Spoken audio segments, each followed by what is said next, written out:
शंकर की जब उदारता होती है, करुणा होती है, दया होती है, तब कहीं ये पवित्र पावन शिव महापुराण की कथा श्रवण करने का सौभाग्य प्राप्त होता है। चल नहीं रहे कोई सी भी बात से।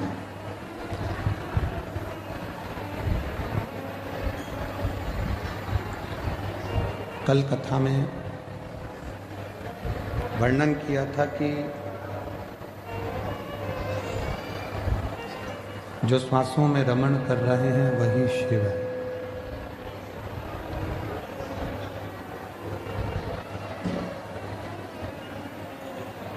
शरीर से जितनी 21,600 श्वास जो रोज निकल रही है, वो 21,600 श्वास में जो श्वास के रूप में प्रतिदिन निकल रही है, आ रहे और जा रहे हैं, वो शिव है, वो शंकर है।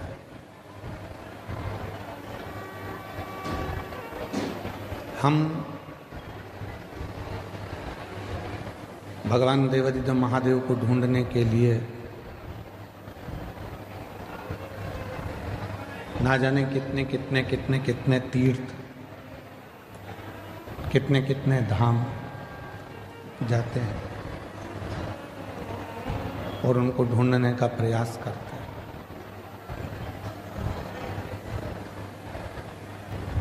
पर शिव महापुराण की कथा कहती है कि शिव को ढूंढने के लिए बहुत दूर हमको जाने की जरूरत नहीं पड़ती। भगवान शंकर को यदि हमें ढूंढना ही है तो एकांत में बैठकर जब हम पंचाक्षर मंत्र नमः शिवाय, षडाक्षर मंत्र ओम नमः शिवाय का जप करते हैं या मुख से श्री शिवाय नमस्तुभ्यम कहते हैं, तो जितनी मौनता में, जितनी शांति में हम शिव को ढूंढने का प्रयास करते हैं, उतनी ही जल्दी शिव हमारी उन श्वासों में से हमको दर्शन जरूर देता है।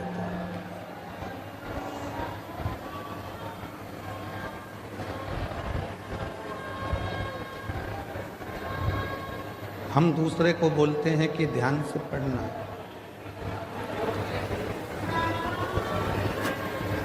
हम दूसरे से बोलते हैं कि ध्यान से पढ़ाई करो, ध्यान से गाड़ी चलाना,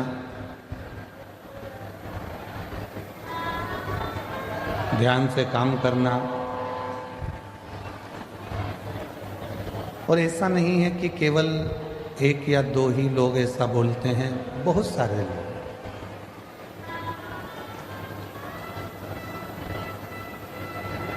आप अपने बच्चों से भी कहते हो ध्यान से पढ़ो, ध्यान से पढ़ाई करो, ध्यान से गाड़ी चलाओ, ध्यान से काम करो।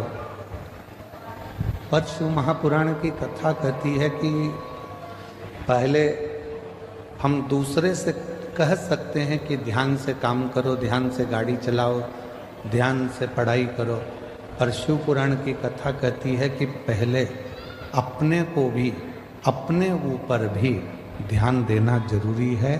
कहीं हम अपने पथ से तो नहीं भटक रहे,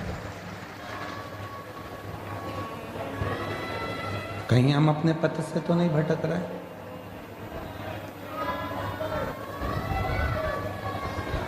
जगत को सुधारने का कार्य करते हैं और मालूम पड़े कि हम अपने ही पथ से भटक जाएं तो वो श्रेष्ठ नहीं।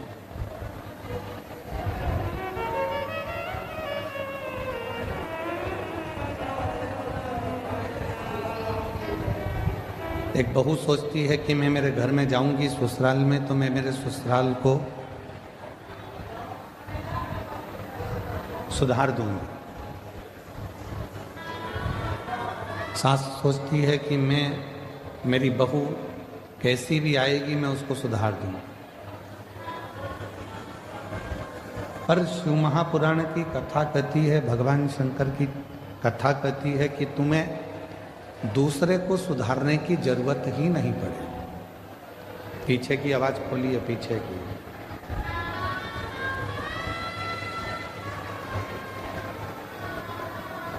शिव महापुराण की कथा कहती है कि आपको दूसरे को सुधारने की जरूरत ही नहीं पड़े।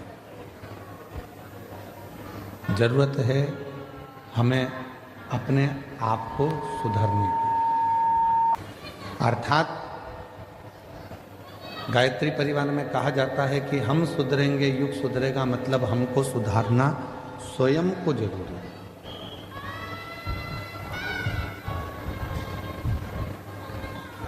कई माताएं अपने अपनी बहुओं से कहती हैं कि शिव जी के मंदिर जाया करो, शंकर जी के मंदिर जाया करो। कोई बेटे से कहती हैं बेटा मंदिर जाया करो, कोई पति से कहती हैं कि आप मंदिर जाया करो। पर मेरा निवेदन इस व्यासपीठ से शिव महापुराण की कथा के माध्यम से है कि पहले हम दूसरे को मंदिर जाने का कहते हैं तो सबसे पहले अपने आप को भी मंदिर जाना प्रारंभ करना पड़ेगा।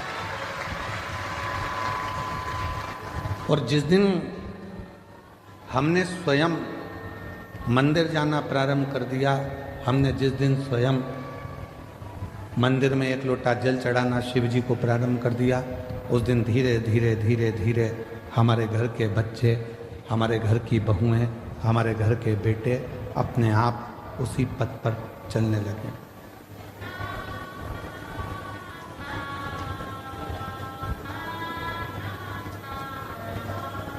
हम कहते तुम करो, बेटा तू मंदिर जा, बहू तू मंदिर जा, पर हम स्वयं ना जा पाए तो वो श्रेष्ठ नहीं। हमें खुद को जाना पड़ेगा, हमको स्वयं को पहुंचना पड़ेगा। और तेरे मंदिर में आना मेरा काम है, मेरी बिगड़ी बनाना तेरा काम है। जब आप अपना पिता मानकर भगवान शिव को, कालाधिपति महाकाल को, मेरे ओघड़दानी विश्वनाथ को, मेरे कुबरेश्वर महादेव को, मेरे शंकर भगवान को अपना पिता मानकर उसके करीब में जाकर बैठोगे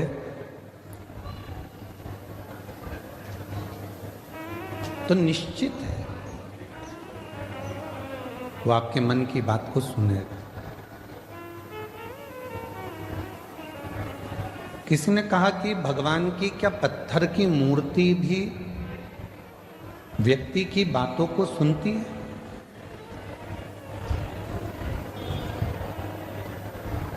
क्या पत्थर की मूर्ति हम जो कहेंगे वो सुनेगी? क्या वृक्ष हमारी बातों को सुनते हैं? क्या पशु पक्षी हमारी बातों को सुनते हैं? क्यों नहीं? एक घर की स्त्री, घर की नारी जब तुलसी जी में जल चढ़ाती है और प्रसन्न चित्त होकर जल चढ़ाती है तो तुलसी के पत्ते भी प्रसन्नता का भाव दर्शाते हैं। पीपल के वृक्ष में भी आप अगर प्रसन्न होकर जल चढ़ाते हो तो पीपल का वृक्ष भी प्रसन्नता देता है।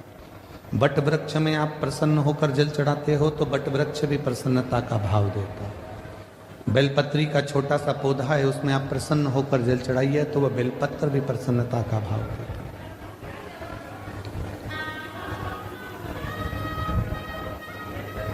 एक जीव, एक जंतु, पशु, पक्षी, वायुचर, जलचर, थलचर जितने भी हैं, चाहे वो मनुष्य हो, चाहे संसार के जितने भी जीव हों, वो सब यदि आप प्रसन्नता देते हो तो वो भी आपको प्रसन्नता जरूर प्रदान करते हैं। प्रसन्नता शिव महापुराण की कथा तो पहले भी एक बार कहा था, यदि किसी की तबीयत खराब है तो उससे दिन में कम से कम 2 बार मिलो। कितनी बार मिलो? जम के बोलो। घर में अगर किसी की तबीयत खराब है, परिवार में किसी की तबीयत खराब है, कुटुंब में किसी की तबीयत खराब है, कोई रिश्तेदार की तबीयत खराब है, तो कम से कम दिन में 2 बार मिलो। क्यों मिलो? तुम्हारे जाकर खड़े होने से, मिलने से उसके परिवार में और उसको हिम्मत आ जाती है उस बीमारी से लड़ने की।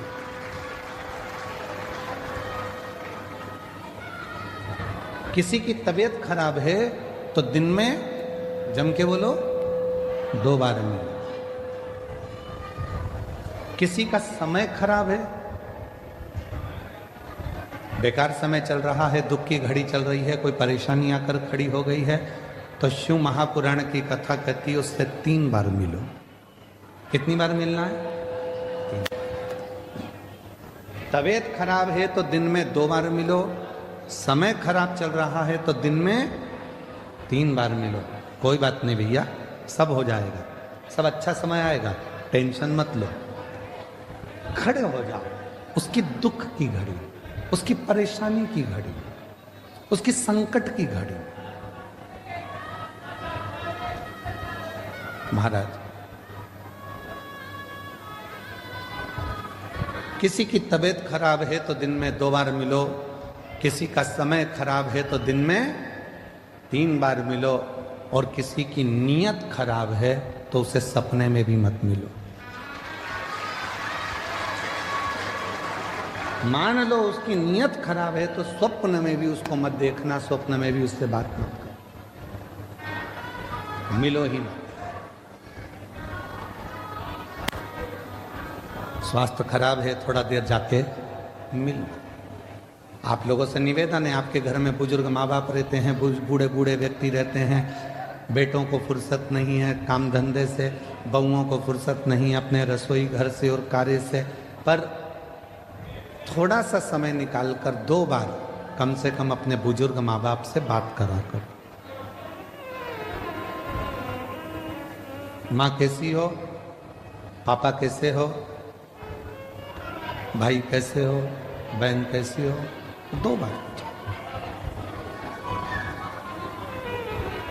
समय खराब चल रहा है, दुख की घड़ी है, परेशानी की घड़ी है, कष्ट की घड़ी है, कोई समस्या बहुत ज़्यादा पड़ी हुई है, कोई बहुत दुख की घड़ी में, समस्याओं की घड़ी में लोग घिरे पड़े हुए हैं, कोई समस्याओं की घड़ी में लोग घिरे हुए हैं, तो उस समय पर, उस घड़ी में, उस पल में, उस समय में, उस समस्या की घड़ी में कम से कम उसको 3 बार जाकर मिलना चाहिए। 3 बार।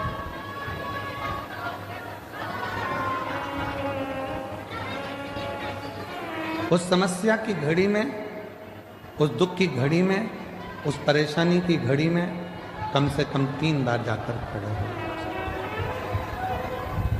कुछ मत दो, पर खड़े होकर थोड़ी सी हिम्मत दो, थोड़ी सी। कुछ नहीं दे सकते मत दो, पर थोड़ी हिम्मत दो। क्यों चिंता करना, क्यों टेंशन लेना, क्यों दुखी हो।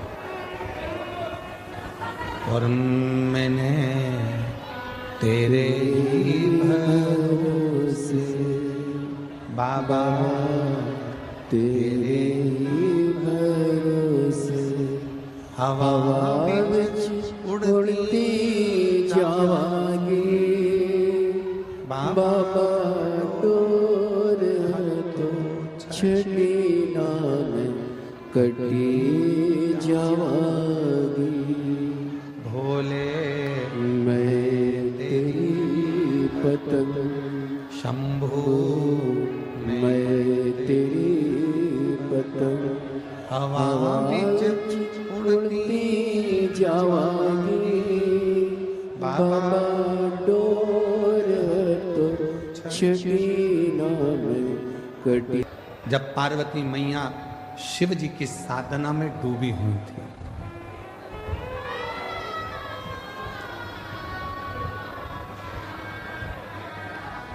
जब भगवान शंकर की साधना में पार्वती मैया डूबी हुई, तब करते करते करते करते बहुत वर्ष निकल गए, तो भी शिव प्रकट नहीं हुए।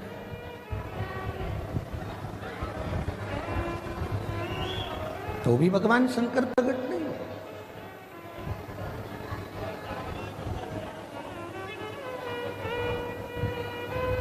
शिव प्रकट नहीं हुए।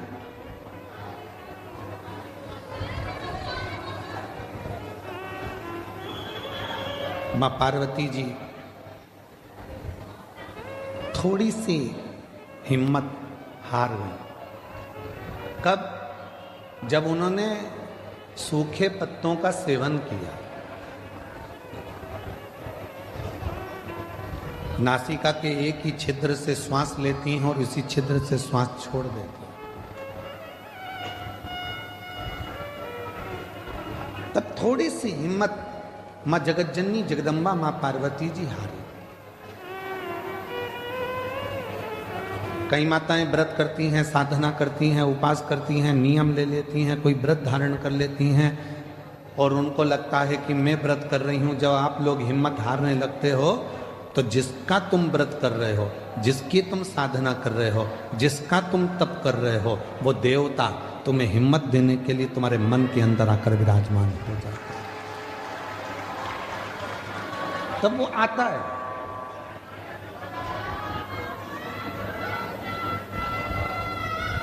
पार्वती मैया जब हिम्मत हारी तो भगवान देवाधिदेव महादेव मां जगतजननी जगदम्बा पार्वती के सामने प्रकट।